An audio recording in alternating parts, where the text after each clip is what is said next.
नमस्कार दोस्तों, audio book पर आपका स्वागत है। आज हम बात करेंगे एक बेहद प्रेरणादायक किताब स्ट्रैटेजिक माइंडसेट की, जिसे थिबो मोरिस ने लिखा है। ये किताब हमें सिखाती है कि कैसे एक स्पष्ट दृष्टिकोण और सही रणनीतियों के जरिए हम अपनी जिंदगी को नई दिशा दे सकते हैं। तो चलिए कहानी शुरू करते हैं प्रकाश से। प्रकाश 32 साल का एक साधारण इंसान है जो अपनी जिंदगी को लेकर हमेशा थोड़ा उलझा हुआ रहता है। वह एक मिड साइज कंपनी में काम करता है और हर महीने जब उसकी सैलरी उसके अकाउंट में आती है तो वो खुद से एक ही सवाल करता है, आखिर मैं अपनी जिंदगी में क्या कर रहा हूँ। कुछ साल पहले उसके बड़े बड़े सपने थे, एक अच्छी नौकरी, खुद का घर और वो सब कुछ जो एक परफेक्ट लाइफ के लिए चाहिए। लेकिन अब उसकी जिंदगी सिर्फ ऑफिस के काम और वीकेंड पर सीरीज देखने में सिमट कर रह गई थी। एक दिन ऑफिस से लौटते वक्त मेट्रो में बैठा प्रकाश सोचने लगा कि उसे अपनी जिंदगी में कुछ बदलने की जरूरत है।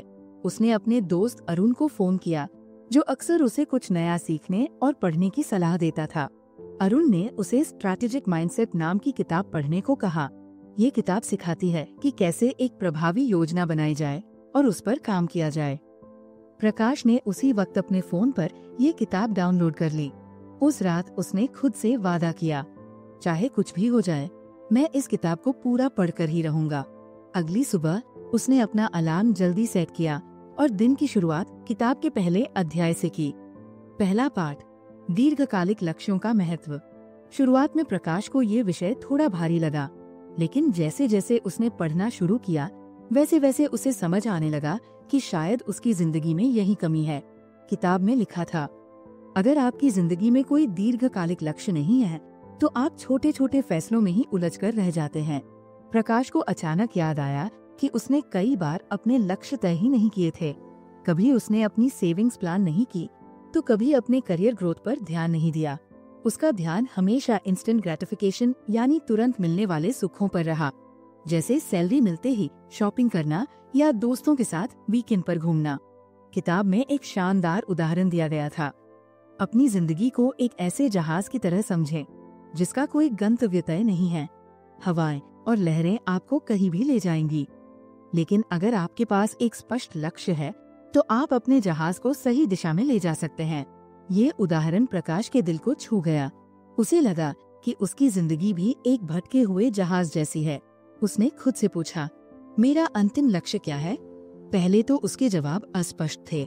उसने लिखा, मैं सफल बनना चाहता हूँ, लेकिन किताब ने सिखाया कि लक्ष्य स्पष्ट और मापने योग्य होने चाहिए। इस पर काम करते हुए उसने लिखा, 5 साल में मुझे अपने क्षेत्र में एक सीनियर पोजीशन पर पहुंचना है। ये लक्ष्य उसे ठोस और हासिल करने लायक लगा। फिर उसने अपनी व्यक्तिगत जिंदगी के लिए भी लक्ष्य तय किए, जैसे अपनी सेहत का ध्यान रखना और एक घर खरीदना। किताब ने उसे एक और महत्वपूर्ण बात सिखाई, लक्ष्यों को केवल लिखकर छोड़ देना काफी नहीं है, उन्हें समय समय पर देखना और समीक्षा करना भी जरूरी है। इससे प्रेरित होकर प्रकाश ने अपने फोन में एक साप्ताहिक रिमाइंडर सेट किया, अपने लक्ष्यों की समीक्षा करें। किताब में एक और प्रेरणादायक पंक्ति लिखी थी, आपके लक्ष्य आपको थोड़ा डराएं और बहुत ज्यादा उत्साहित करें। प्रकाश को ये लाइन बेहद पसंद आई। उसने सोचा, अगर मेरे लक्ष्य मुझे चुनौती नहीं दे रहे तो शायद वे हासिल करने लायक है ही नहीं। पहला कदम उठाना। अगले दिन ऑफिस जाते वक्त प्रकाश ने मेट्रो में बैठकर अपने लक्ष्यों पर और गहराई से सोचा। उसने तय किया कि वो हर दिन कम से कम 30 मिनट अपने लक्ष्यों के लिए काम करेगा, चाहे वो कोई नई स्किल सीखना हो, अपनी सेहत सुधारना हो या किसी प्रोजेक्ट पर काम करना। उसने एक ऐप डाउनलोड की जहां वह अपने डेली प्रोग्रेस को ट्रैक कर सके। उस दिन ऑफिस में उसे कुछ अलग महसूस हुआ। ऐसा लग रहा था जैसे अब वो अपनी जिंदगी को एक नए नजरिए से देखने लगा है। उसने अपने काम पर पहले से ज्यादा ध्यान देना शुरू कर दिया, क्योंकि उसे पता था कि यही उसके दीर्घकालिक लक्ष्य का हिस्सा है। उसने अपने सहकर्मियों को भी नोटिस किया। कुछ लोग बस सैलरी के लिए काम कर रहे थे, जबकि कुछ अपने करियर को लेकर जुनूनी थे। प्रकाश को समझ आ गया कि उसे कौन सा रास्ता चुनना है। दूसरा पाठ, प्रभावशीलता बनाम दक्षता। शाम को घर लौटकर प्रकाश ने फिर से किताब पढ़ना शुरू किया। उसने उस दिन सिर्फ पहला अध्याय पूरा किया था, लेकिन उसने महसूस किया कि उसकी सोच में एक बड़ा बदलाव आ चुका है। अगले अध्याय में उसने पढ़ा, दक्षता से ज्यादा महत्वपूर्ण है प्रभावशीलता। प्रकाश ने पढ़ाई जारी रखी और हर लाइन के साथ उस पाठ में और गहराई तक डूबता चला गया। दोस्तों, ये तो बस शुरुआत थी प्रकाश की जिंदगी बदलने की। स्ट्रैटेजिक माइंडसेट जैसी किताबें हमें सिखाती है कि अगर हम सही दिशा में छोटे छोटे कदम उठाएं, तो हमारी जिंदगी में बड़े बदलाव हो सकते हैं। अगर आपको हमारी फ्री समरी पसंद आती है, तो आप हमारे चैनल को सब्सक्राइब कर सकते हैं, हमारी मेंबरशिप खरीद सकते हैं या हमें UPI के जरिए सपोर्ट कर सकते हैं। चलिए अब समरी पर वापस चलते हैं। किताब की शुरुआत में मरीज ने एक बहुत गहरा सवाल पूछा, are you doing the right things और जस्ट डूइंग थिंग्स राइट? इस सवाल ने प्रकाश को सोचने पर मजबूर कर दिया। उसने खुद से पूछा, क्या मैं अपने दिन भर के काम सही तरीके से करने में लगा हूँ, या वे काम सही भी है जो मैं कर रहा हूँ? किताब ने स्पष्ट किया कि एफिशिएंसी का मतलब है काम को सही तरीके से, कम समय में और अधिक उत्पादकता के साथ करना, लेकिन इफेक्टिवनेस का मतलब है वे काम करना जो आपकी प्राथमिकताओं और लक्ष्यों से मेल खाते हों। प्रकाश को ये बात बेहद प्रैक्टिकल लगी। उसने सोचा, क्या मैं अपनी ऊर्जा उन चीजों पर खर्च कर रहा हूँ जो मेरी प्राथमिकताओं में नहीं आती? उसने अपने पिछले कुछ दिनों को याद किया। सुबह जिम जाने को वो हमेशा टालता रहा, लेकिन ऑफिस में ईमेल्स का जल्दी जवाब देने में वो बेहद कुशल था। उसने खुद से पूछा, क्या ये मेरे लॉन्ग टर्म गोल्स को पाने में मदद कर रहा है? किताब में एक दिलचस्प उदाहरण दिया गया था। अगर कोई बहुत ही प्रभावी तरीके से सीढ़ी चढ़े, लेकिन वो सीढ़ी गलत दीवार के सहारे लगी हो, तो उसकी मेहनत व्यर्थ है। ये बात प्रकाश को अपनी स्थिति पर पूरी तरह फिट लगी। उसने महसूस किया कि उसकी एफिशिएंसी रोजमर्रा के छोटे मोटे कामों में जा रही थी, जबकि उसे अपने बड़े लक्ष्यों पर ध्यान देना चाहिए था। उस दिन उसने खुद के लिए एक गतिविधि प्लान की। उसने अपने पूरे दिन के कामों की लिस्ट बनाई और उन्हें 3 श्रेणियों में बांटा, महत्वपूर्ण, इम्पोर्टेंट, तात्कालिक, अर्जेंट, और न तो महत्वपूर्ण और न तात्कालिक, नीदर इम्पोर्टेंट नोर अर्जेंट। उसे महसूस हुआ कि उसके दिन के अधिकतर काम तात्कालिक श्रेणी में आते थे, जबकि महत्वपूर्ण काम, जो उसकी जिंदगी में असली मायने रखते थे, बहुत कम थे। किताब ने उसे एक सलाह दी, उन चीजों को मना करना सीखें जो आपके लक्ष्यों के साथ मेल नहीं खाती।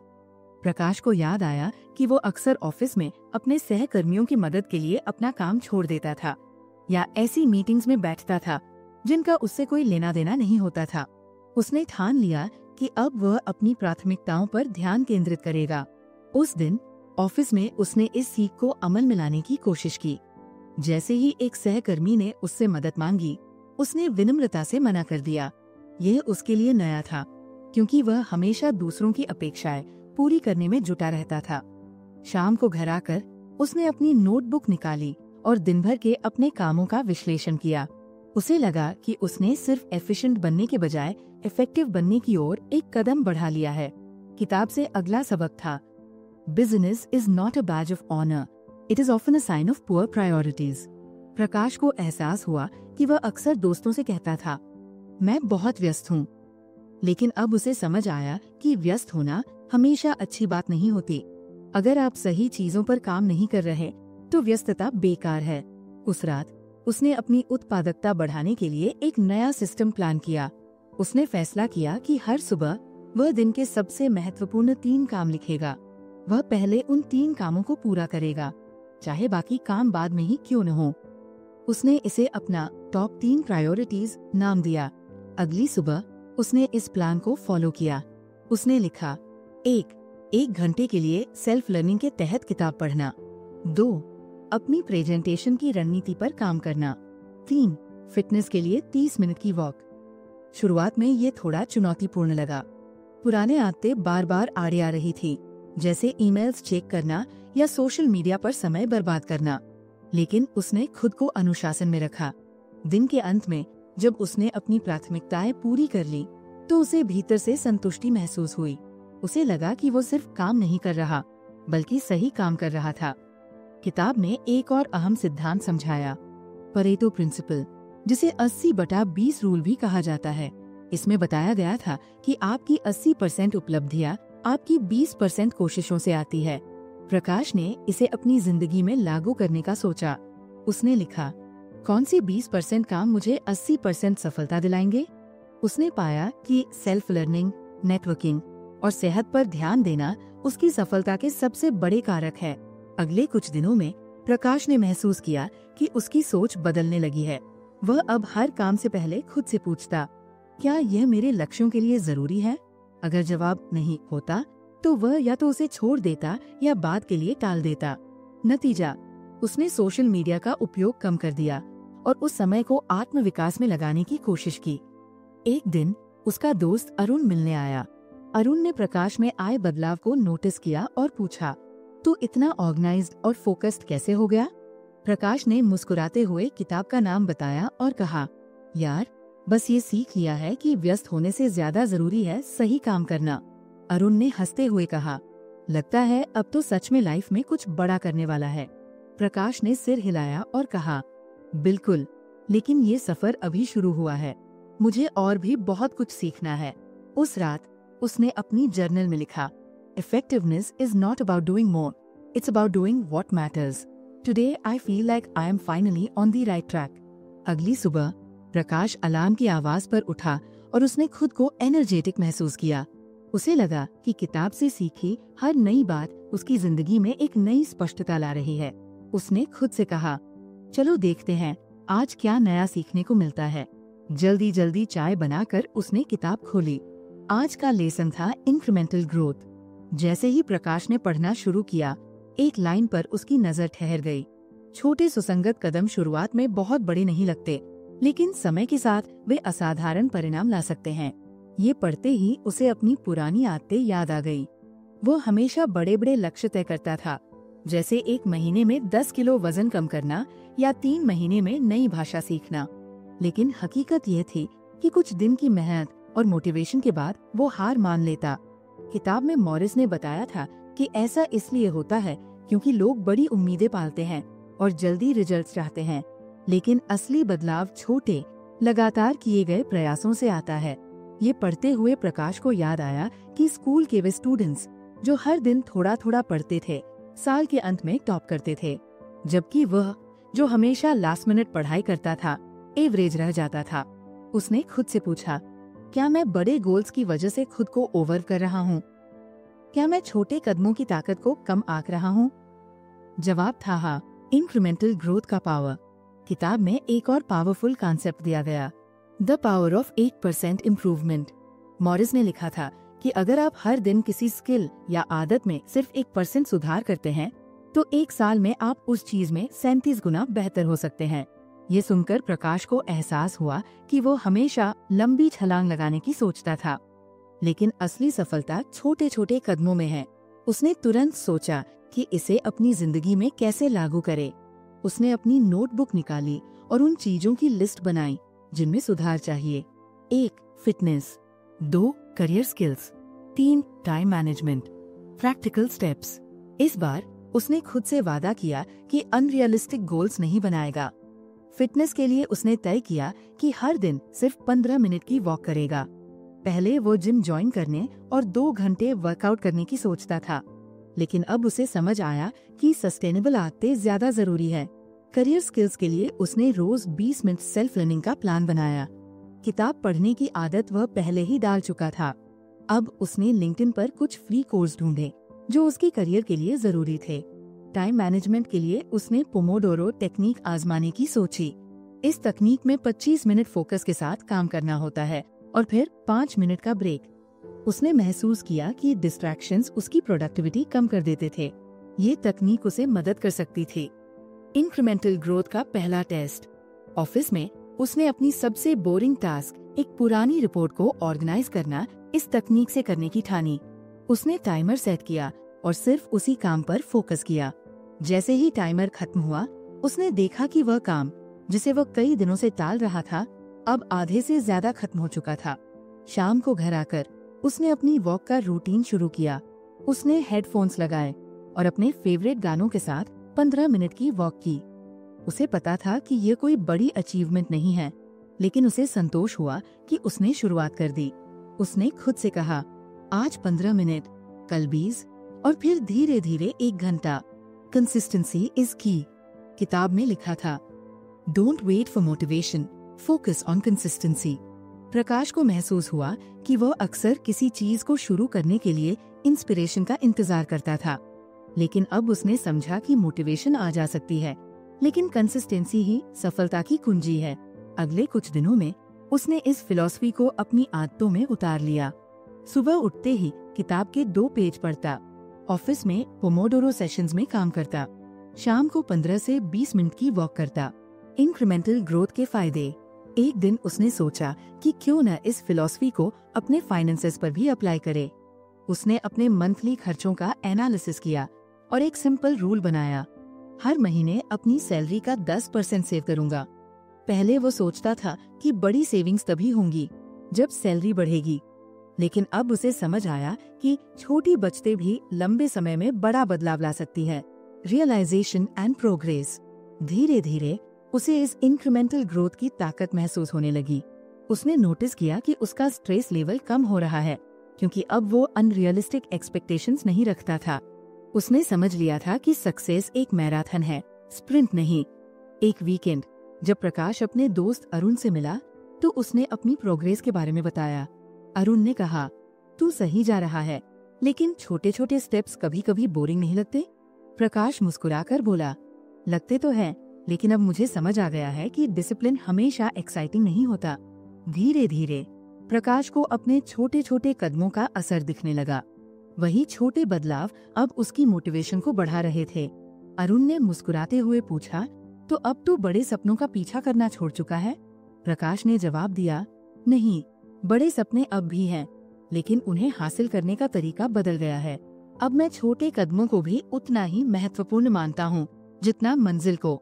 उस रात प्रकाश ने अपनी जर्नल में लिखा, small steps are not insignificant, they are the foundations of great achievements. Today I walked 15 minutes, read 5 pages and completed एक प्रोडक्टिव पोमोडोरो सेशन। ये सब छोटे लग सकते हैं, लेकिन मैं जानता हूँ कि ये मेरे भविष्य को बेहतर बना रहे हैं। अब तक प्रकाश ने अपनी जिंदगी में कई छोटे छोटे बदलाव शुरू कर दिए थे। उसने महसूस किया कि इंक्रीमेंटल ग्रोथ का सिद्धांत उसकी जिंदगी को बेहतर बना रहा है। Managing energy cycles. अगले दिन जब उसने किताब का नया चैप्टर पढ़ा, मैनेजिंग एनर्जी साइकिल्स, तो उसे लगा कि यह उसकी अब तक की सबसे प्रैक्टिकल और इम्पैक्टफुल सीख हो सकती है। सुबह चाय पीते हुए उसने पढ़ना शुरू किया। चैप्टर की पहली ही लाइन थी, it's not about managing time, it's about managing energy. Prakash को ये सुनकर थोड़ा कंफ्यूजन हुआ। उसने हमेशा सुना था कि टाइम मैनेजमेंट ही प्रोडक्टिविटी का सबसे बड़ा रहस्य है, लेकिन लेखक मॉरिस कुछ और ही कह रहे थे। किताब में बताया गया था कि हर इंसान के एनर्जी लेवल्स दिन भर में ऊपर नीचे होते रहते हैं। कोई सुबह ज्यादा एनर्जेटिक होता है तो कोई रात में। मॉरिस ने लिखा था कि असली प्रोडक्टिविटी का राज ये है कि आप अपने पीक एनर्जी आवर्स को पहचानें और उन्हें सबसे चैलेंजिंग कामों के लिए इस्तेमाल करें। प्रकाश ने सोचा, यार ये तो एकदम सही बात है। मैं अक्सर सबसे मुश्किल काम तब करता हूँ जब मेरा दिमाग थका हुआ होता है। इसी वजह से वो काम ज्यादा वक्त लेता है। Self reflection. उसने तुरंत अपनी नोटबुक निकाली और खुद से 3 सवाल पूछे। 1. मेरे दिन के कौन से घंटे सबसे प्रोडक्टिव होते हैं? 2. किस वक्त मैं सबसे थका हुआ महसूस करता हूँ? 3. क्या मैं अपने हाई एनर्जी समय का सही इस्तेमाल कर रहा हूँ? अपनी दिनचर्या पर गौर करते हुए उसने पाया कि सुबह चाय पीने के बाद उसका एनर्जी लेवल सबसे ज्यादा होता है, लेकिन अक्सर वह इस वक्त ईमेल्स और छोटे मोटे कामों में उलझा रहता था। दोपहर बाद जब उसका एनर्जी लेवल गिरने लगता था, तब वह अपने सबसे चैलेंजिंग टास्क्स पर काम करने की कोशिश करता। Energy tracking. किताब के सुझाव पर प्रकाश ने अगले कुछ दिनों तक अपने एनर्जी साइकिल्स को ट्रैक किया। उसने हर घंटे के एनर्जी लेवल को नोट किया और एक सिंपल स्केल बनाया, लो, मीडियम और हाई। कुछ दिनों बाद उसने एक पैटर्न देखा। सुबह 8 से 11 बजे तक उसका एनर्जी लेवल सबसे हाई था। दोपहर 2 से 4 बजे के बीच ये लो हो जाता था। शाम 6 बजे के बाद ये मीडियम पर आ जाता था। अब उसे लगा कि वह अपने काम को बेहतर तरीके से ऑर्गेनाइज कर सकता है। Implementing the strategy. उसने सोचा कि चैलेंजिंग काम जैसे प्रेजेंटेशंस बनाना या स्ट्रैटेजिक प्लानिंग वो सुबह करेगा, जबकि दोपहर में रेपिटेटिव टास्क्स जैसे ईमेल्स का जवाब देना करेगा। अगले दिन उसने इस नई स्ट्रैटेजी को लागू किया। सुबह चाय पीते ही उसने अपने सबसे इम्पोर्टेंट काम, अगले हफ्ते की क्लाइंट प्रेजेंटेशन पर काम करना शुरू कर दिया। पहले वह इस काम को दोपहर में करता था, लेकिन अब उसने इसे अपने हाई एनर्जी समय पर शिफ्ट कर दिया। इस बदलाव से उसे बड़ा फर्क महसूस हुआ। मुश्किल काम, जो पहले भारी लगता था, अब सरप्राइजिंगली आसान लगने लगा। वह जल्दी और ज्यादा फोकस के साथ काम कर पाया। सिर्फ 2 घंटे में उसका प्रेजेंटेशन ड्राफ्ट तैयार हो गया। दोपहर में जब उसका एनर्जी लेवल लो था, उसने सिर्फ ईमेल्स और छोटे मोटे एडमिन टास्क पर काम किया। ये टास्क कम एनर्जी में भी आसानी से हो गए। The importance of rest. दिन के अंत में उसने महसूस किया कि उसकी प्रोडक्टिविटी काफी बढ़ गई थी। किताब में एक और बात थी जिसने उसे सोचने पर मजबूर कर दिया। Rest and recovery are just as important as work. Without adequate rest, even your peak hours lose their potential. Prakash को समझ आया कि वो अक्सर खुद पर जरूरत से ज्यादा दबाव डालता था। वह सोचता था कि हर वक्त प्रोडक्टिव रहना ही कामयाबी का राज है, लेकिन अब उसे एहसास हुआ कि ब्रेक्स और रिकवरी उतनी ही जरूरी है। Tweaking the routine.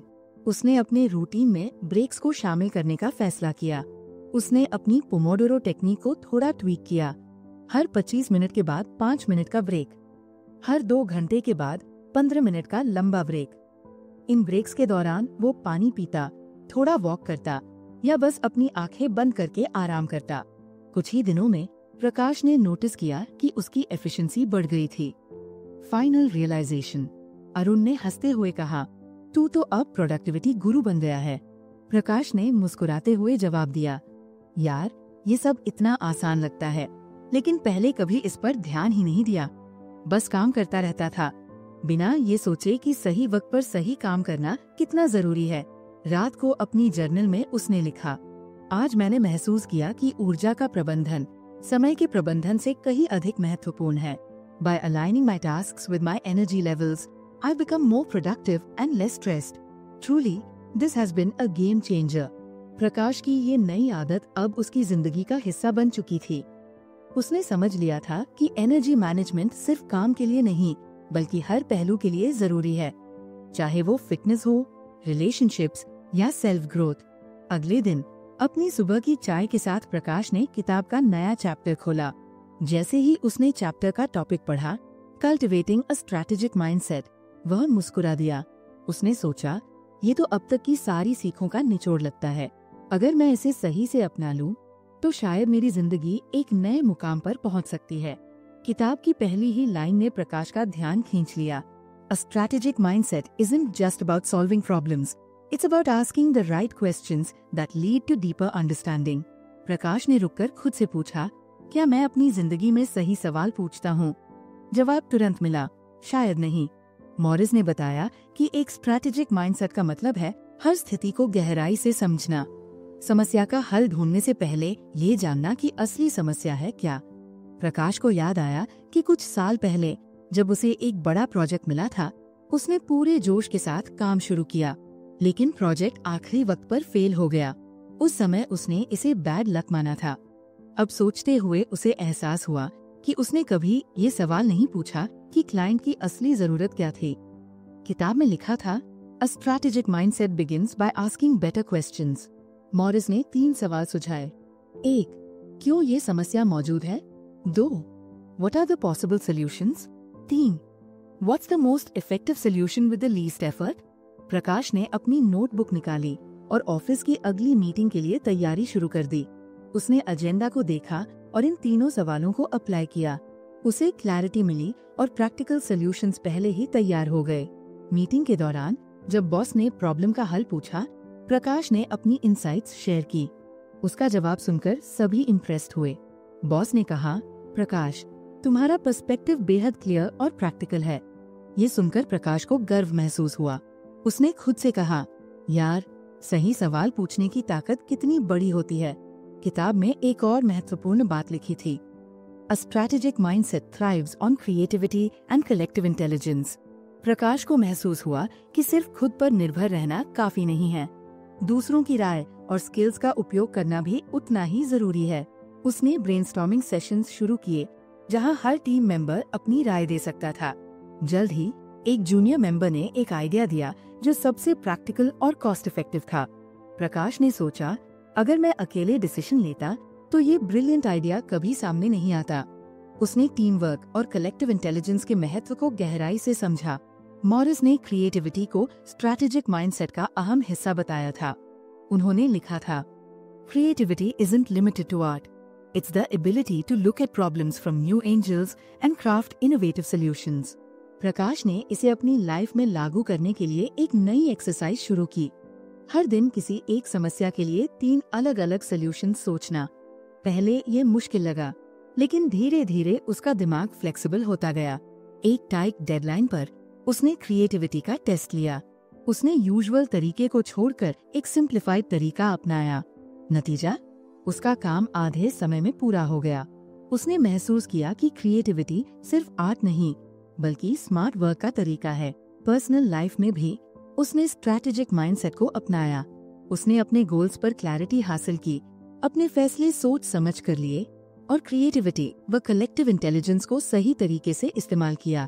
उसने सीखा कि स्ट्रैटेजिक माइंडसेट कोई स्किल नहीं, बल्कि एक लाइफस्टाइल है।